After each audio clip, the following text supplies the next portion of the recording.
for being here. Very interested, I'm working on a project with Beth. We're trying to get some grant funding to get some curriculum work done around that will support digital storytelling for our center in Kansas City, for use actually throughout Missouri.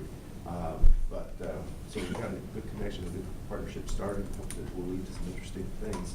And I'm very happy to be working for Mizzou Advantage Media of the Future.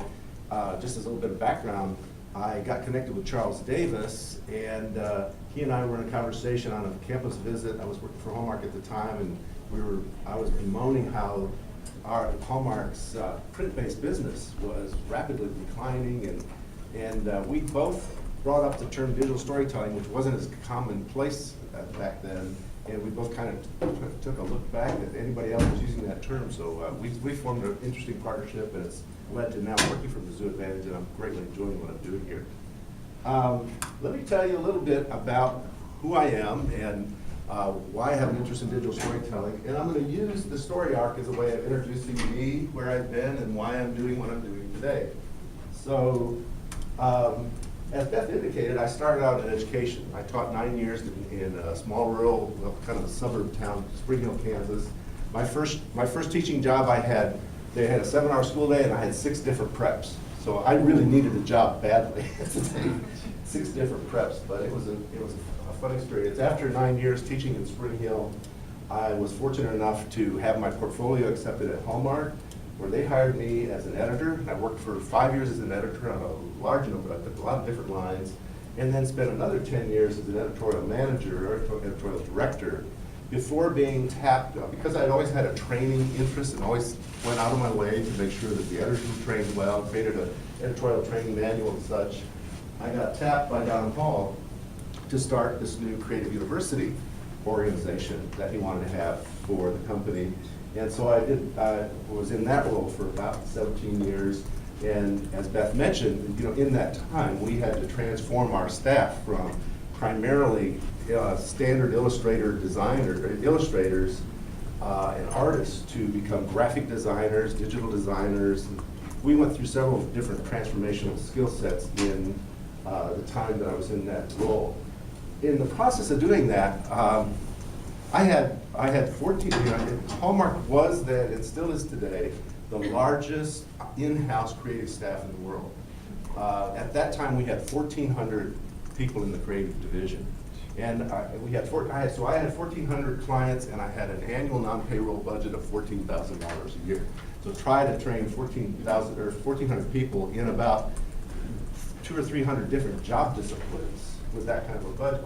So I got really good at finding grants. I brought in quite a bit of workforce development and R&D grant funding in my years at Hallmark. And because of my success with that, my final job at Hallmark was to be a government resource programs manager, where I worked out university research partnerships and got grants for the corporation. And it's through that role that I got connected with Charles Davis and Mizzou Advantage and Media of the Future program here at Mizzou. So, hi Joy. So that's my role now, working with the Media of the Future, part of the Mizzou Advantage program as a consultant, and where I had actually taken an early, not that early, but kind of an early retirement from Hallmark a year ago, August. And 3 weeks into that retirement, I got a call, and they coaxed me out of retirement to do this. But it was really a fortunate partnership, because what I've been wanting to do ever since facing my last challenge at Hallmark for my last transformational skill set, we were getting into a lot of animated e-greetings and animated made-for-TV specials. And we just didn't have the talent, but we needed to train people up in that. And so in the process of that, I learned about the Laffergram story, which I'm going to tell you about a little bit later. And I wanted to get a digital storytelling center established in Kansas City in that Laffergram building. And so through Mizzou Advantage, that's one of the projects I'm working on for Mizzou. And that would extend Mizzou's presence into Kansas City with some of the great digital media and other programs they have, if we can make that work. Let me start by giving you my definition of digital storytelling. It's a term that's still not real commonplace. It's more commonplace in the industry, and it probably means a lot of different things to different people. I define it as the use of computer, digital, and web technologies to create narrative solutions that are enhanced by their creative use of media. So story is still paramount, but it's using media in a way to enhance the way you tell that story. I'm going to give you a few examples to kind of show you the range of what can be included in digital storytelling. And you'll notice that these have a little bit more of a commercial direction because of my past at Hallmark, and I actually created this segment of the slide presentation while I was still at Hallmark. So they're a little more commercial in nature, but they will show you the range of what it can include. So one thing it can include is animated features. And here's some segments. Oh dear, maybe I won't be showing. Well, I've shown this to you before. Yeah. Hallmark invites you to get into the spirit of Christmas. I bet you Santa's not even coming. Santa! This was Hallmark's first made-for-TV animated special. It was a 30-minute program, I think 2 Christmases ago. And it was, any of you know the Hoops and Yo-Yo characters, a little pink bunny and green bunny, very popular on the internet. It was for about those characters, and it was Hoops and Yo-Yo ruined Christmas. And I think they've since then ruined Halloween, and they're probably on their way to ruin some other holiday pretty soon as well. We also got into stop motion. Our first ever stop motion piece was Jingle the Husky Pup. Here's a quick little, oops, I want to do that. Just a quick little outtake from that movie.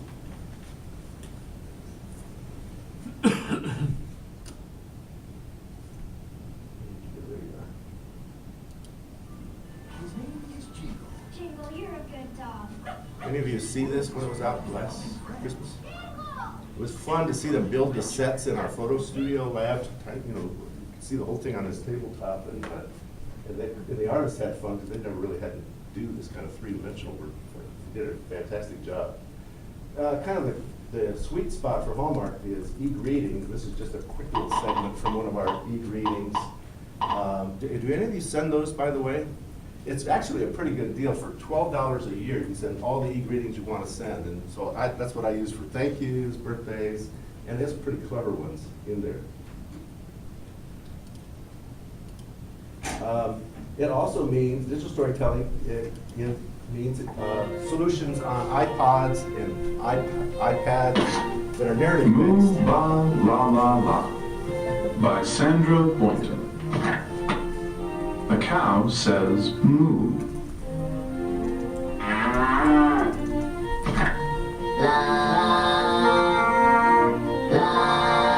Well, that's the interactive nature of what they designed with the studios. This is where the real economic opportunity, jobs opportunity is in advertising. This is an example of a stop motion solution. The Battle of the Cheetos, full-on worldwide web war rages on. And the sun rises on yet another live website invasion. The booming guns of Crunchy stab at the weary Puff's front line.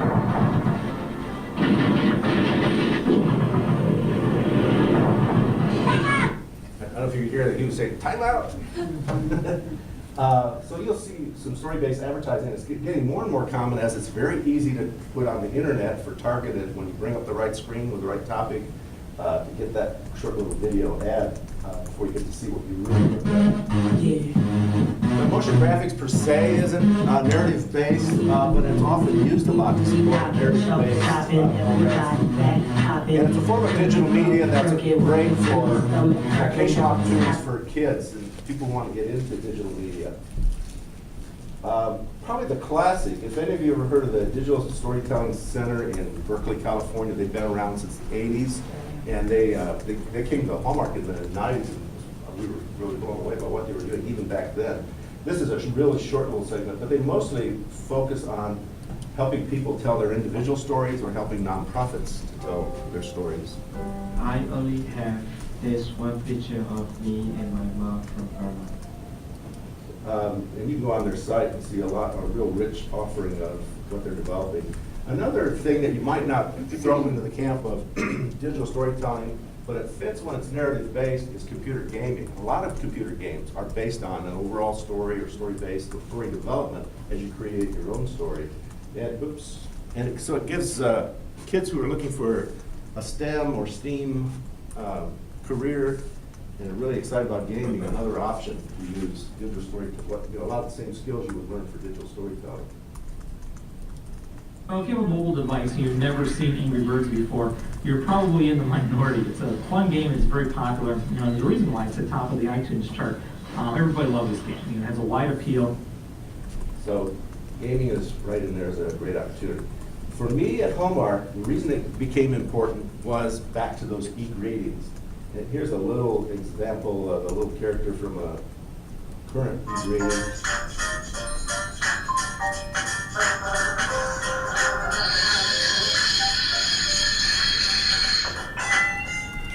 So I got kind of tired of Hallmark doing like most companies and sending all of the animation work out of the country. A lot of it's done in Asia and the Orient, and we do a lot of work. We were working in Poland and a lot of other places. I wanted to see, we had the talent, we had some of the best creative talent in the world right there in our own premises as we were. So I was trying to get more of our own people trained up to do well in that media. Oops, keep doing that.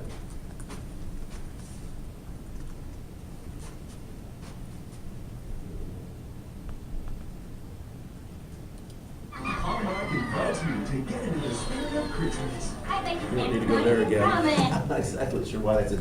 This is an interesting avenue that Hallmark's taken with digital media.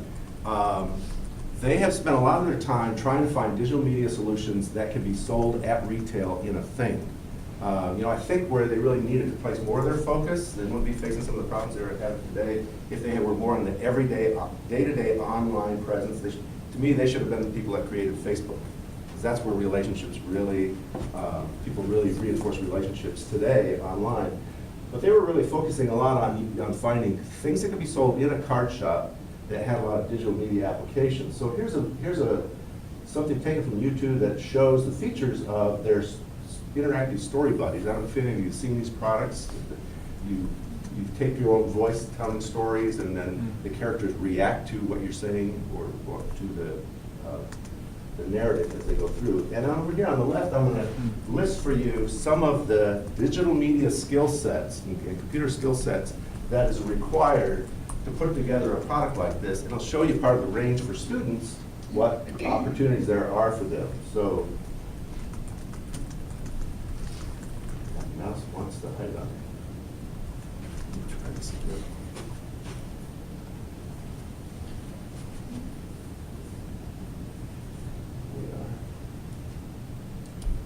Now this past Christmas, we got our son a Hallmark story buddy, Cooper the Bear. What makes it really cool is as you read the character-specific books you can buy, there are certain phrases Cooper will respond to. Every day when Cooper woke up, his mom fixed him a bowl of his favorite morning honey and gave him a great big hug and said, "Cooper, I love you." I love you too. These are cute. What do they have to do with the iPad or iOS devices? Well, as we've all heard, there's an app for that. You can download the Cooper Hallmark app or the app for any of the other story buddies to your iOS device. This opens up a whole new experience for your child and the story buddy. The first thing this app can do is read the story. The story is exactly the same with the same illustrations, but there is some movement. And of course, Cooper will respond to the various interactive phrases. The app also includes a couple of games. The first is Find the Honey. This is a super simple side scroller where you try to get Cooper to the top to find the honey. Unfortunately, there is only one level, but it can be a little difficult as you try to avoid the Only one level, because our game developers were new at it too. There are 19 to choose from, and they are the illustrations from the book. But my favorite feature of the Story Buddy apps is the ability to record the story in someone else's voice. So say you're going to be away from your child, you can record yourself reading the book, and your child can play it back at any time to hear your voice.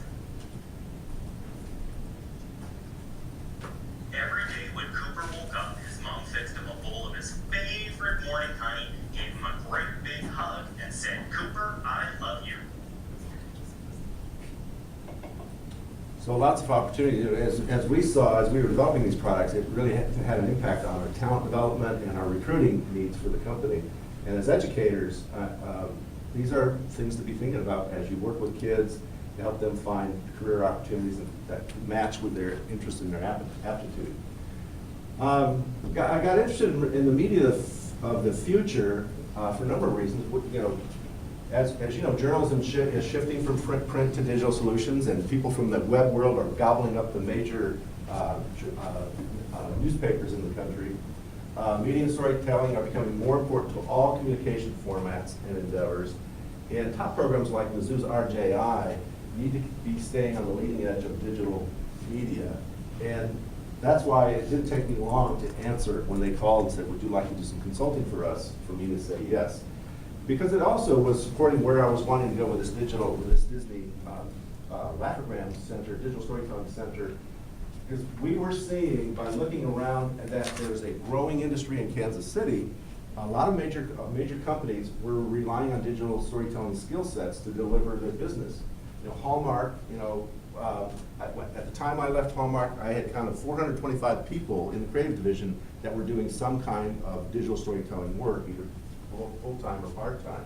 One of the leaders in interactive social media advertising is VML, who has their headquarters in Kansas City. And a lot of the skill sets needed for digital storytelling they're putting to use, and they're on kind of leading edge of some of what they're doing. Sprint, you know what they're all about, and they're doing some interesting things. Sporting Innovations, has anybody heard much about Sporting Innovations? You know, Kansas City has the soccer club, Kansas City, can't remember their names now, but Sporting Innovations is a digital media company that they put together to support their soccer program that is interacting people, their fan base, through social media. So you go to a game and half the people are on their smart device. In fact, they have hookups at the game for Xbox. You have these interactive Xbox things while you're at the game. They also have all kinds of fan-based social media solutions. And they are actually being benchmarked by the major soccer clubs in Europe, by the NFL, because of the way they always have sellout crowds, and they have increased fan interest far more successfully than anybody else is doing. And so they're kind of leading the world on that front. And there are a lot of companies like this in Kansas City who are basing a lot of their industry growth around digital storytelling skills. In fact, I helped the Mid-America Regional Council put together a document, which you can go in under Mid-America Regional Council and find this. But it identified that there are almost 35,000 workers in digital storytelling related jobs in the Kansas City metro area, and that this will grow by 15.2% over the next 10 years. There are 484 advertising, PR, and social media firms in the city, and they break out in a lot of interesting ways. If you think of digital storytelling only as kind of the classic video production or maybe animation, those kind of things, you overlook the fact that they are supporting any kind of advocacy-based communication needs across all industries. In fact, I just noticed this last week, the Children's Mercy Hospital in Kansas City has started a My Story page, and they have some very interesting digital stories that tell the story of some of the patients they've worked with, that when you see these stories, you've got to keep your wallet in your pocket, because they're very compelling, and I guarantee you their donations are going to increase. But they also have an opportunity for people to submit their own stories about how Children's Mercy has helped improve their lives. So very interesting ways that people are using digital storytelling to advance their businesses. I want to talk about why I think it's going to be even a bigger need, a growing area in the next 5 to 10 years. Because I contend that in the next 5 to 10 years, entertainment will look very different from what it looks like today.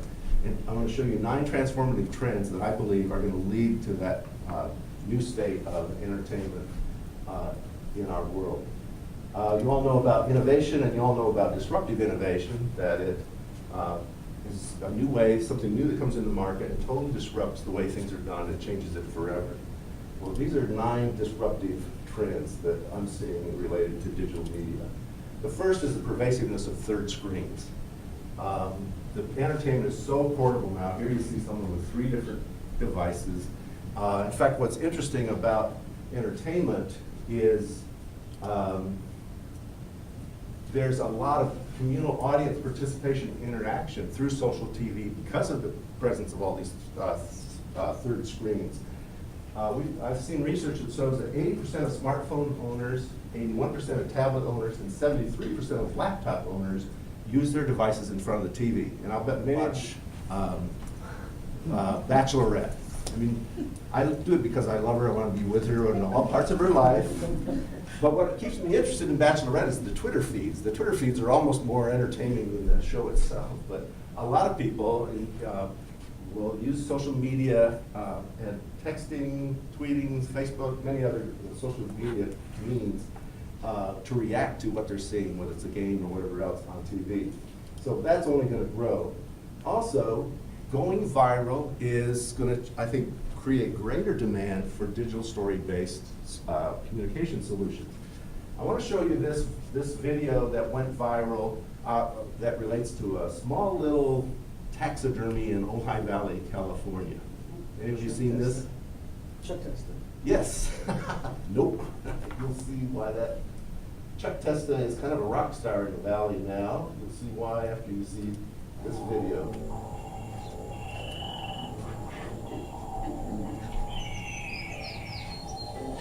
You probably thought this deer was alive, and this coyote was alive, and this pheasant was alive. No, they're not. They're dead. They've been taxidermized by Chuck Testa. Ojai Valley Taxidermy. I specialize in the most lifelike dead animals anywhere, period. Look at that antelope driving a car. No, it's just Chuck Testa. Oh no, there's a bear in my bed. No, Chuck Testa. Shipped to me from anywhere. Call Chuck Testa for the most lifelike dead animals around, period. Did that rhino just order a drink? No, Chuck Testa does not taxidermize pet. What's interesting about this is it's just a little local yoga taxidermy shop, but he got, oops, take me to the next slide. Does it show? But he got over 14 million hits on YouTube. And you know, what do you do in your small taxidermy shop when you get 14 million followers, visitors on YouTube? One of the things that he did was his Nope response was so popular, he's now selling Nope t-shirts. And I'll bet you he's making more money off those Nope t-shirts than any amount of taxidermy he could do. So going viral is very important, and there are advertising companies now that's their whole strategy. They create viral videos, and that's how they get the eyeballs that their clients want for their product. Also, there's a very interesting shift going on to video-based advertising. This was from an article, fairly recent article that made the statement I thought was pretty profound. It said that video ads are a big area of revenue growth online as traditional graphical ads fade. Yahoo has seen a sharp fall off of those key money-making ads, part of a larger trend impacting everyone. So as video solutions are more easy to accomplish online, and as that trend grows, the skills for digital storytelling are going to be in greater demand. Also, there's this aspect of real-time, non-pre-programmed production that advertisers are starting to get involved with. Probably many of you watched the Super Bowl a couple years ago when they had the blackout. Well, during that blackout, some of the media companies have brought their creative talent to be able to kind of respond to Twitter feeds throughout the program. And when it went dark, some people capitalized on it. The Oriole folks sent this photo out via Twitter that said you can still dunk in the dark. And the classic solution was Buffalo Wild Wings, who already had a campaign about shutting down football games. And their response was, we just really don't want football season to end. Can you blame us? So lots of hits, and they were able to immediately take advantage of a social phenomenon to improve their advertising solutions. Also, there's a lot of co-creation, consumer-created content growing in media and on sites like UGen TV, where people no longer have to be a passive viewer of what somebody else creates, but they have their own creation. YouTube's causing this to grow quite a bit as well. And the shift from consumer pull to consumer pull versus producer push. You know, when I was growing up, everything was about what the three major networks were going to push out to the consumer. The consumer just had to kind of choose from those and watch it. And now what consumer wants can be a much greater part of the scene. And in fact, they're not always considering consumers as viewers, they're considering them witnesses to live events and live interactive solutions. Also, easy access to internet TV through these kind of devices, such as Google's Chromecast, allows people to use their TV screen to show whatever they want to pull up on their own computer screen. And when that includes YouTube videos, Vimeos, or their own creation, that's that much more focused, moving away from standard broadcasting into consumer-created results. And finally, because of big data analytics and how closely targeted they can be on what you are seeing and the clicks you're making on it as a consumer, the audience targeting for entertainment is going to pick up on this opportunity as things progress.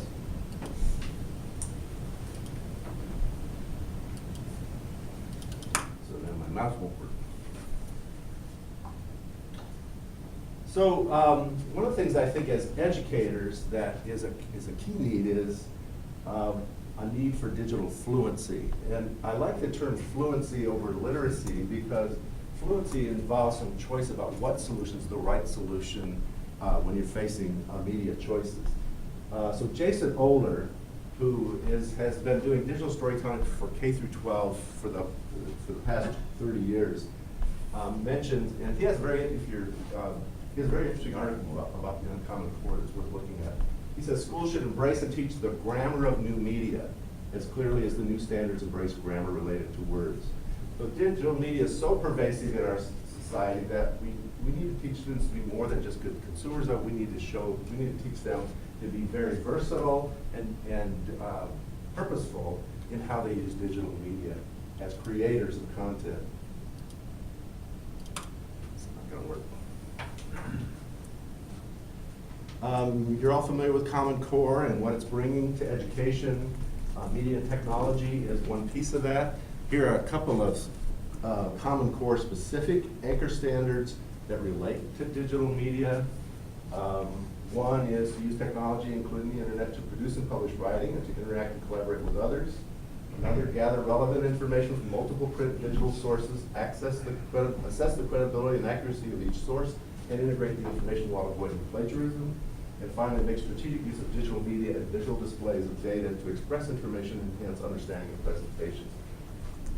That can include quite a bit, and not every teacher out there is probably prepared to do this effectively. And it's one of the reasons why I'm interested in working with the College of Education and CISL to help provide standards that can be used in Missouri and tools and curricula that can help those teachers who may not feel up to the task or equal to the digital media challenges that they need to meet to satisfy their student needs. I mentioned earlier about the Laugh-O-Gram building.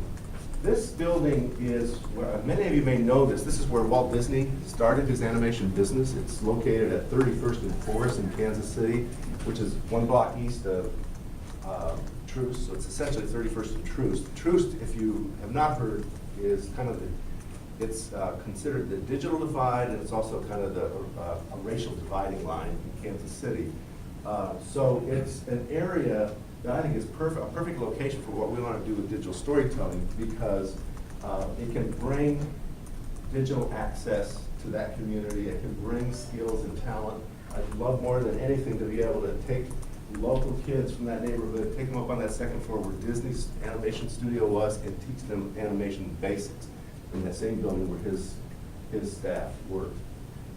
Just a little historical background. This was a Greek restaurant where Disney would sometimes go beg for food. He was a typical entrepreneur. He was poor. His office was up here in the corner, and he slept in his office, and he would take showers once a week at Union Station down the street from him.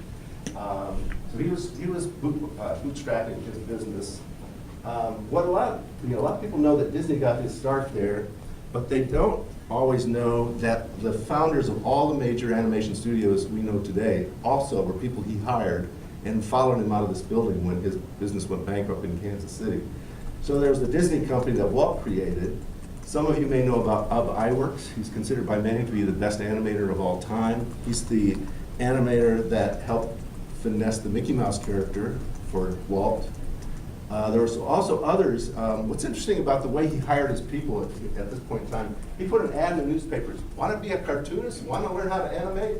And he just kind of, I didn't see any kind of major selective process. You know, he hired a bunch of 18-year-olds. They checked out a book on cartooning from the public library, and they taught each other how to animate from their own desire and willingness to do this. And they later became the icons of the industry. Hugh Harmon and Rudolph Ising were some people he hired, and when the business went bankrupt and they went to California, they formed their own studio using their last names. I thought it was one of the most clever business names of all time, the Harmonizing Studio, which later became Merry Melodies, which you're familiar with, and they basically built the Looney Tunes brand, the Looney Tunes studio. They also taught two new young guys who wanted to get into animation named Hanna and Barbera. There was a guy, Fritz Freeling, who had been doing cartoons for the Westport High School yearbook. He, when he got to California, he was the guiding father for their Warner Brothers animation studio, and a lot of the characters that they offered came from his ingenuity. Disney himself wasn't that great of an animator, and he was definitely not a great businessman. His brother Roy took care of all the business side, kept them afloat, except for their early bankruptcy. But Disney was a great innovator. He was an entrepreneur and innovator. Carl Stalling was the organist across the street at the Isis Theater, and that day, as you know, all the music was just kind of background music. It didn't fit with the story or anything, and Walt didn't like that. Walt worked with Carl Stalling to tie the pace, the rhythm, the sound, all the texture of the music to the animation piece.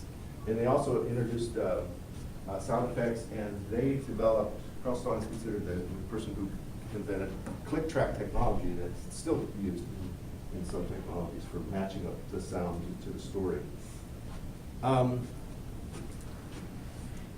One of the things that, what the rest of the story is, they created a disruptive innovation in their own day. Nobody in that time had figured out how to integrate animation into live film. So Walt and his crew figured out how to do that. And they knew when they finished this project called the Alice Comedies, they would be able to attract the investment dollars in New York to really make their business thrive. Well, the sad part of the story is about 80% through that, of the way through that project, he went bankrupt. They all left Kansas City. He went to California, started trying to get in the movie industry, which didn't work out too well. His other workers followed him out there, and they all basically, except for started their own independent animation studios, and that's where all those major new studios were founded. We have a situation going on today that is very similar to Disney's day, and that is because of those 9 transformative trends, entertainment is shifting rapidly, and we're at a very interesting time of entrepreneurial opportunity for digital media and digital storytelling because of those shifts that are underway. And in Kansas City, the economic development folks and workforce development folks are recognizing this, and that's one of the reasons there's so much interest in making this building a center for digital storytelling, which would advance the industry, help working professionals develop their skills, and then educate and inspire the next generation of digital storytellers. So we're establishing, we don't have a physical presence yet, but the Kansas City Digital Story Centers is the nonprofit that will help guide activities, and I just mentioned what those goals are. You can follow us on Twitter at DigiStory Center. We also have a Facebook site called KC DigiKids for the nonprofit kids education portion of what we're trying to do. Some of the things that we've held a summit in June, which created the KC DigiKids program, which is a coalition of nonprofits that are trying to promote STEM and STEAM education solutions, especially in digital media and storytelling. On December 9th, if you have the opportunity, we're hosting a workshop on digital storytelling by Jason Oler. I'll show you a little bit about him in just a second. We're also planning digital storytelling conference that will be national in scope with, we want to bring in people like John Maeda from RISD, who's fostered this STEM to STEAM movement. People of that, 10 quality speakers that will get people from LA, Chicago, New York to get up out of their offices and come to Kansas City. We also are working with the Reynolds Journalism Institute's program, Pictures of the Year International, to establish an annual digital storytelling awards program that would also be offered during that same event. In fact, we're working with somebody else in the city who's hosting, they're going to have a digital arts festival this same weekend. And if you know, Kansas City on First Fridays, the Crossroads Arts District has this big gala, event, and we're going to try to make that a digital arts-oriented session that same weekend. Here's a little information about Jason Oler. He wrote the book Digital Storytelling in the Classroom, along with several other ones. It's a great resource that we're using to kind of help guide our curriculum development for our center. And he's going to talk about new media narrative and digital storytelling, using digital technology to tell your story. Monday, December 9th, it'll be at the Woodmead Library Center, which is roughly in Liberty, Missouri.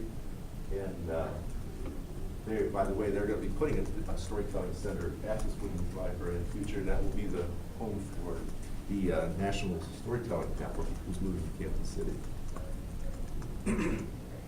So I'm working closely with KC Next, Kansas City Area Development Council, Mid-America Regional Council, and Mizzou to really get a lot of impact behind growing that industry in Kansas City. We are on track to get an EDA grant. We are submitting a grant that we know the EDA is very interested in what we're doing. We think we'll get a pretty favorable result. One will be a planning grant that would provide a strategic study, feasibility study, and that will lead to a $2 million EDA Public Works grant, a matching grant, that would help us to get that building renovated and start being able to put programs in the building. Other things we want to work on is, having learned a lot about how to get workforce development grants for working professionals, we'll try to establish a consortium of small digital storytelling studios who aren't big enough to have someone working full-time and finding grants for them, so we can get some good programs going for working professionals. And then Mizzou stands to benefit. Kansas City does not have any of the major universities there, or the community college don't have that strong a program. There are a lot of gaps that they could fill that Mizzou can't fill, so we think there's a lot of opportunities there, especially as Mizzou develops its 4-year degree program in digital storytelling. One thing that I want to talk a little bit about story and story structure. Even though digital media is a lot of what's involved in digital storytelling, it's important that even the masters at this, the Pixar folks, who probably no one does it better from a technology and digital media perspective, they still keep, they still have this saying all around their facilities that story is king. You cannot get swept up in all the whiz-bang technology, what you can do, all the special effects. It's got to be used selectively to support the strength of the story. One of the things that I like about Jason Oler's approach, when it comes to the basic, this is what he calls the story core, C-O-R-E. And I've seen a lot of different models for story structure, and they all are helpful in different ways. But this brings it down to about as basic as you can get, where it points out that you have a problem that's creating tension, you have a solution or resolution that you're working toward, and in the process of someone facing that, they go through a transformation. So storytelling, I think, gets its power from revealing transformation in the face of problems people are facing. So you have this kind of new you or life pushing you to change, while the old you or life is resisting change, and what comes out of that conflict is the transformation. And that transformation usually comes when you make an important discovery or you make an important decision. One of the things I like about this is when you're dealing with kids, you can't get too complex with the story and structure, and this is an easy basis to start with, and you can build upon this to help them as they develop story solutions. When I was a teacher at Spring Hill, one of my favorite courses was the teach poetry. And this is how I started my poetry lessons. I tried to start out with the most simple example of true poetry I could find, and this is what I did. Spring sprung, fall fell. 4 words, but it's pretty rich in literature. Students about digital storytelling, I found I can't remember the name of the, what's the social, Vine. Okay, I found a Vine. Any of you follow Vine? You have like, I think it's a 6-second match. It's like an app you can put on your smartphone. But it has videos that take 6 seconds. That's all you've got, and then they loop. This is a Vine solution that I think covers the basics of that story core that Jason talks about. So let me get this rolling for you. It's very short. You got to kind of pay attention.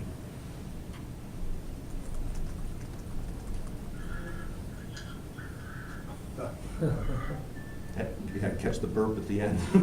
So again, it's very short, very basic, but it's very helpful to kind of show how that even that simple little video fits the classic story core model that Jason uses. So you've got a problem, you've got attention. Everybody knows that couches eat remotes. That happens in my house. I don't know if it happens in yours. But couches eat remotes.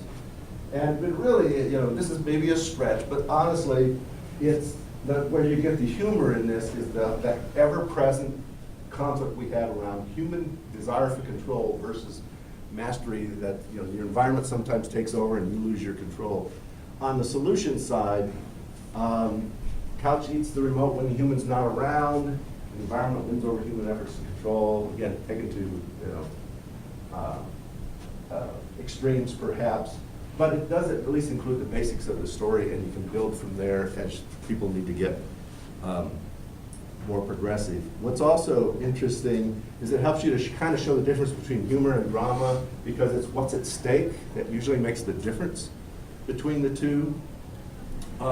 If what's at stake is a simple remote, where you find it, that's the basis for humor. But if it's millions, hundreds of people on the Titanic going down, that's a different matter.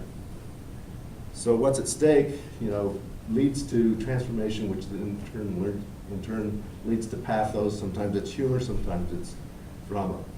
So these are some examples of other types of story structure solutions that people use. One of the things that we needed to do at Hallmark when we were trying to train our writers, were really good at verse or short prose, and it was always about sentiment expression. Got really good at that, and they all had story and structure training in college, but nobody ever used it. Nobody knew how to build from that, and so we had to bring in a script writing consultant. His name is Michael Hay. He does script writing consultant for Will Smith and others in Hollywood, and he's done some work on Hallmark Hall of Fame scripts. This is his model for stage plot structure. In fact, not only does he have all these various turning points and development aspects, but they even have like time frames that if you don't do this in this much time and this in this much time, you're not going to sell it in Hollywood, because Hollywood follows a very tight scripted format. So it's helpful if you want to break into Hollywood. To me, it's a little constraining to your creativity. However, they probably do this because it really works and it resonates with audiences. So I think there's a lot that education can do to help with the digital media strengths of our kids. I hope that our teacher core that's out there are ready to meet the requirements of Common Core and meet the opportunities that are available for digital media. Because there's so much that they could get excited about.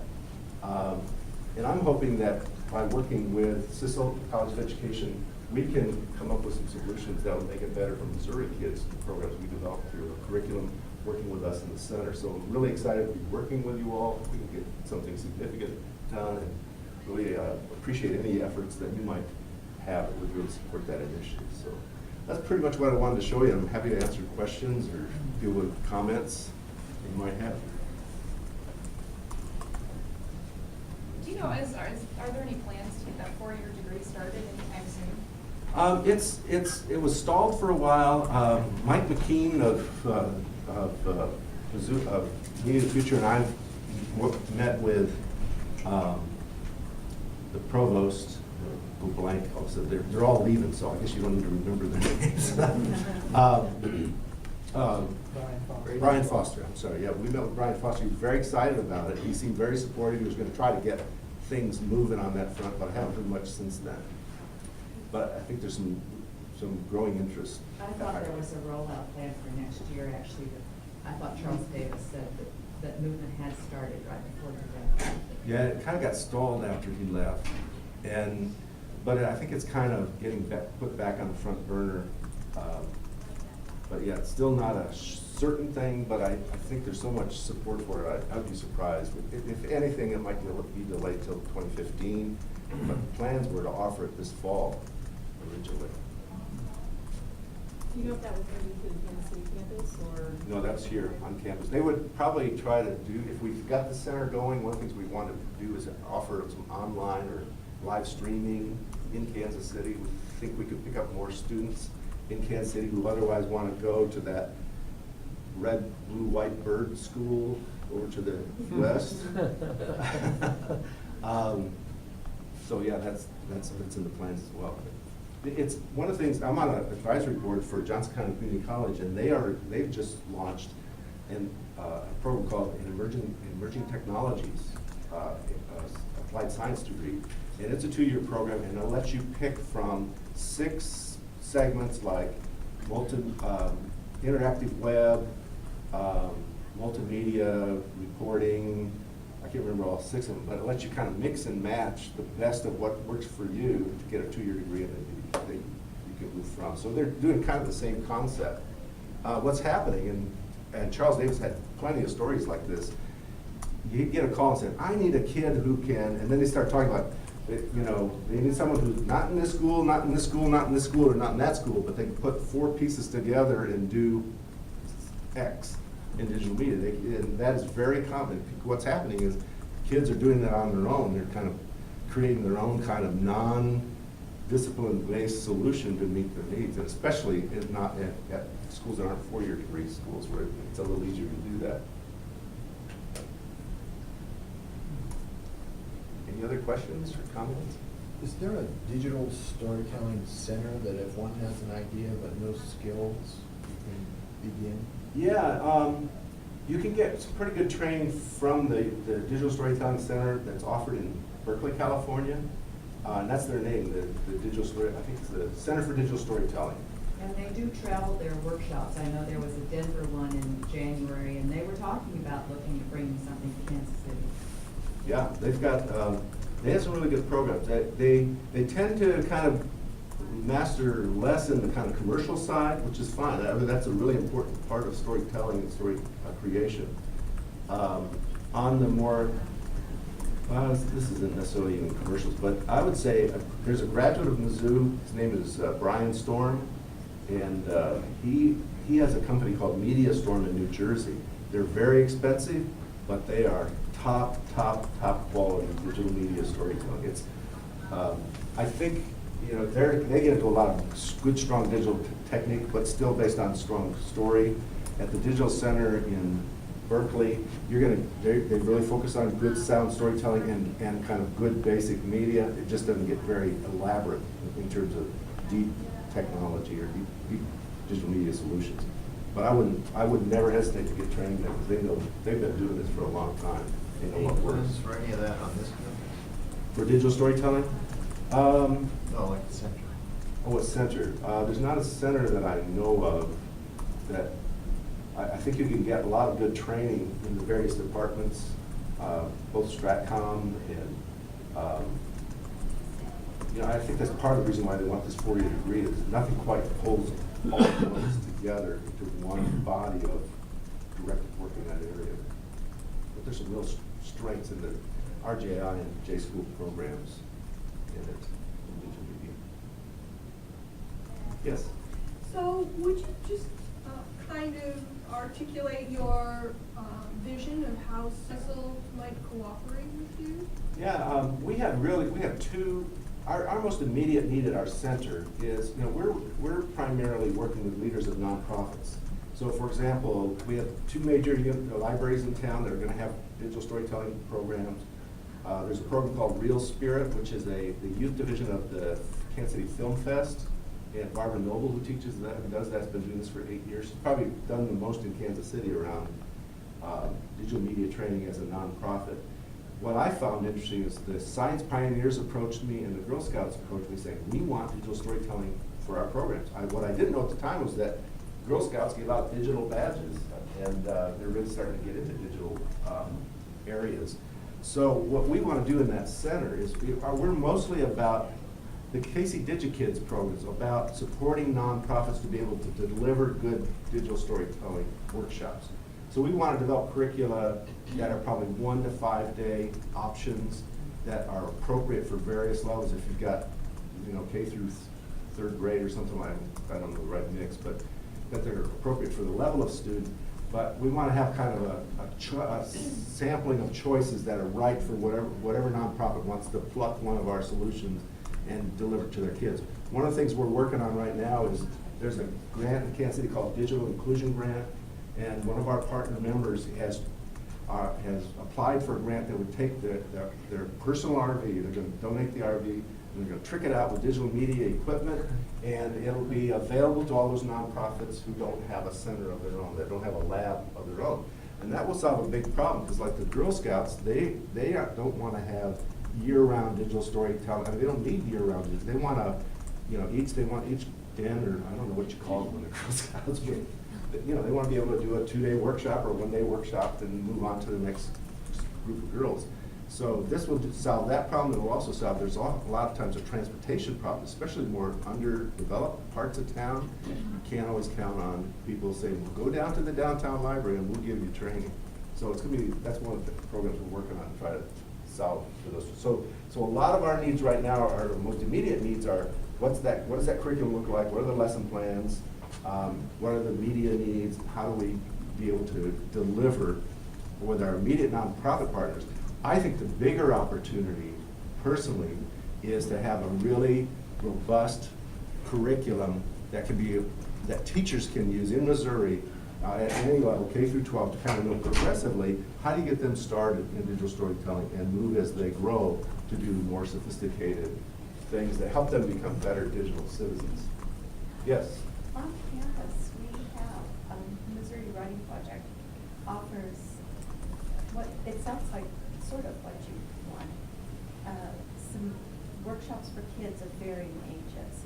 Like in the summertime, we have a summertime workshop, and it's for a week.